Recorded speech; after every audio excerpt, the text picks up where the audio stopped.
Ang buhay natin parang pansit palabok din pala.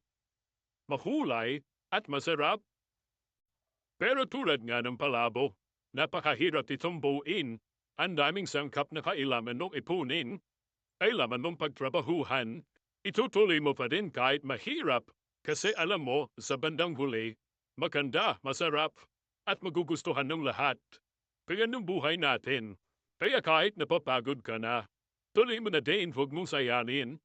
Minsan natabangan ka na, minsan sobra-sobra pa. Kasi parang palabok yan. Sa rinami-dami ng sangkap, pag pinagsama-sama mo na, meron ka pa ding ma-achieve na napakaganda.